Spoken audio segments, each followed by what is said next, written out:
इस्लामाबाद में बल्दियाती इलेक्शन रुकवाने की दरख्वास्त पर इलेक्शन कमीशन समेत तमाम फरीकैन को नोटिस। हाईकोर्ट ने फरीकैन को कल तलब कर लिया। अदालत ने तमाम दरख्वास्तों को यकजा करके समाअत कल तक के लिए मुलतवी कर दी। इस्लामाबाद में बल्दियाती इंतखाबात रुकवाने की दरख्वास्त। इस्लामाबाद हाई कोर्ट के चीफ जस्टिस आमिर फारूक ने दरख्वास्त पर समाअत की।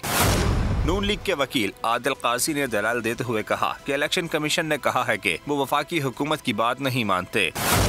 लोकल गवर्नमेंट एक्ट में तरमीम का बिल भी असेंबली में मौजूद है। चीफ जस्टिस आमिर फारूक ने इस्तफसार किया कि 125 यूनियन काउंसिल्स मौजूद हैं, 101 पर इलेक्शन कैसे कराएंगे। इंतखाबी शेड्यूल के बाद यूनियन काउंसिल्स की तादाद में इजाफा किया गया। अदालत ने इलेक्शन कमीशन समेत तमाम फरीकैन को नोटिस जारी कर दिए और दरख्वास्त को यकजा करके समाअत कल तक मुलतवी कर दी। हकीकी आजादी की जंग में बोल भी कप्तान के हमकदम। इलेक्शन कराओ मुल्क बचाओ की लाइव ट्रांसमिशन दिखाई लम्हा बलम्हा सूरत हाल।